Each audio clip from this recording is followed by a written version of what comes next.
Halo teman-teman, kali ini saya akan menjelaskan materi PPKN tentang harmonisasi hak dan kewajiban asasi manusia dalam perspektif Pancasila.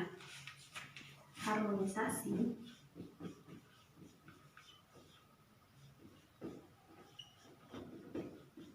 hak dan kewajiban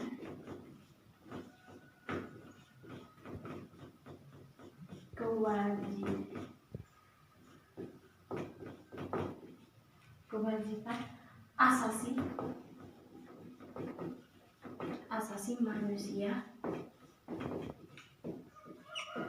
manusia dalam perspektif Pancasila.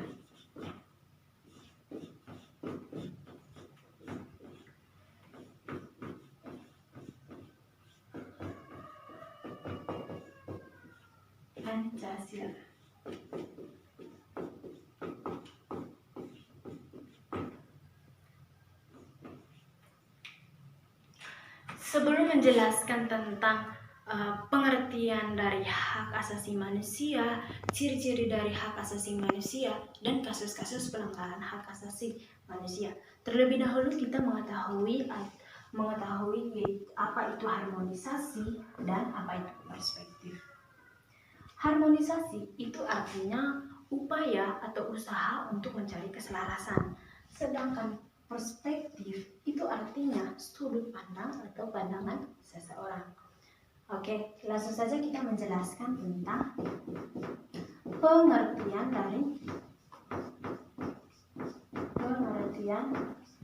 dari hak asasi manusia atau HAM. Hak asasi manusia itu memiliki dua pengertian. Yang pertama, hak asasi manusia itu adalah hak yang melekat di dalam diri manusia sejak manusia itu dilahirkan ke dunia. Pengertian yang kedua, bahwa hak asasi manusia adalah instrumen atau alat yang menjaga harkat dan martabat manusia sesuai dengan kodrat leluhurnya. Yang kedua, kita menjelaskan tentang ciri-ciri dari hak asasi manusia. Ciri-ciri dari HAM atau hak asasi manusia.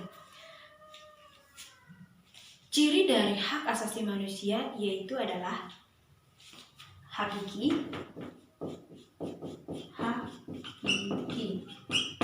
Yang kedua, universal. Yang ketiga, tidak dapat dicabut.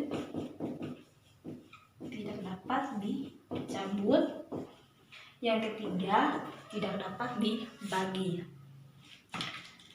Hakiki ini artinya bahwa hak asasi manusia yang ada sudah sejak manusia itu dilahirkan ke dunia. Sedangkan universal itu artinya umum, yang artinya bahwa hak asasi manusia itu bersifat umum tanpa memperhatikan latar belakang, suku bangsa, agama, ras, dan gender, dan lain sebagainya. Ciri yang ketiga itu adalah tidak dapat dicabut, yang artinya bahwa hak asasi manusia itu tidak dapat dicabut atau tidak dapat diserahkan kepada orang lain. Ciri yang keempat itu adalah tidak dapat dibagi, yang artinya bahwa hak asasi manusia itu tidak dapat dibagi kepada orang lain, karena setiap manusia itu sudah memiliki hak asasi manusianya itu sejak manusia itu dilahirkan di dunia ini. Oke, yang ketiga kita menjelaskan tentang kasus-kasus pelanggaran HAM. Kasus-kasus pelanggaran HAM ini itu dipengaruhi oleh dua faktor, yaitu adalah faktor internal dan faktor eksternal. Faktor internal artinya faktor yang mendorong pelanggaran HAM yang datang dari dalam pelaku pelanggaran HAM, yang diantaranya yaitu adalah sikap egoisme, rendahnya kesadaran HAM, dan sikap tidak toleransi. Yang pertama kita menjelaskan tentang sikap egoisme atau sikap mementingkan diri sendiri. Sikap ini menyebabkan seseorang lebih lebih selalu nuntut haknya, sementara kewajibannya itu sering diabaikan atau sering dilalaikan. Sikap ini juga akan mendorong seseorang menghalalkan segala cara untuk mendapatkan haknya, meskipun cara yang dilakukannya itu adalah merugikan orang lain atau melanggar hak orang lain. Faktor internal yang kedua itu adalah rendahnya kesadaran HAM. Rendahnya kesadaran HAM itu akan menyebabkan pelaku pelanggaran HAM itu membuat seenak-enaknya atau membuat semena-mena.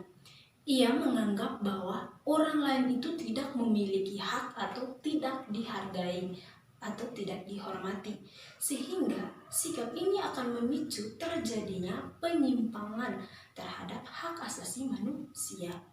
Faktor internal yang ketiga itu adalah sikap tidak toleransi. Toleransi itu artinya menghargai atau menghormati. Sikap tidak toleransi itu menyebabkan sikap yang tidak menghargai atau menghormati kedudukan atau keberadaan seseorang, sehingga akan memicu atau mendorong terjadinya diskriminasi terhadap orang lain. Oke, yang kedua kita menjelaskan tentang faktor eksternalnya. Faktor eksternal dari kasus-kasus pelanggaran HAM. Faktor eksternal itu adalah faktor yang datang dari luar diri pelaku pelanggaran hak asasi manusia, yang diantaranya itu adalah penyalahgunaan kekuasaan. Penyalahgunaan kekuasaan dalam kehidupan bermasyarakat tentu memiliki banyak kekuasaan, meskipun bukan saja dari kekuasaan pemerintah, tetapi banyak juga kekuasaan-kekuasaan lainnya.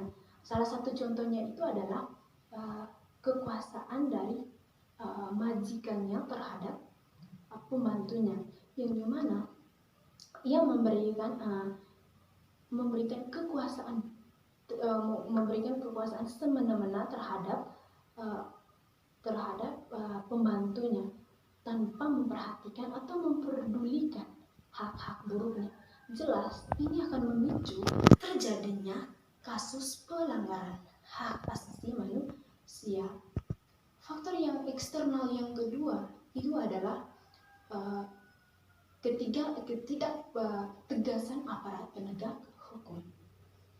Ketidaktegasan aparat penegakan hukum akan memicu pelaku pelanggaran HAM itu melakukan seenak-enaknya karena tidak memberikan sanksi yang jelas terhadap pelaku pelanggaran HAM tersebut.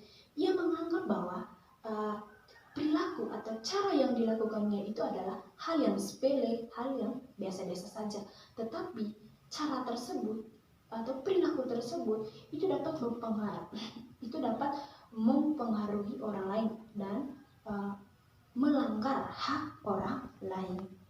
Yang kedua, faktor yang ketiga itu adalah penyalahgunaan teknologi. Penyalahgunaan teknologi tentu akan memicu pada dampak negatifnya dan memicu akan terjadinya kejahatan. Misalnya itu adalah terjadinya menginformasikan, teknologi dapat memberikan informasi yang berita-berita hoax, terus isu-isu yang tidak sesuai dengan kenyataan. Sedangkan faktor eksternal yang keempat itu adalah kesenjangan sosial dan ekonomi tinggi. Kesenjangan sosial ini akan menimbulkan ketidakseimbangan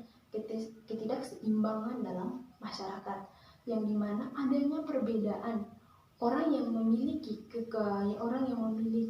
kekayaan yang sangat tinggi, tentu yang memiliki kedudukan atau posisi yang sangat tinggi juga dalam bermasyarakat, sehingga dengan perbedaan tersebut akan memicu terjadinya perbudakan, pelecehan, dan perampokan. Sekian saja dari saya. Itu saja materi yang saya jelaskan pada hari ini. Semoga bermanfaat dan selamat belajar ya.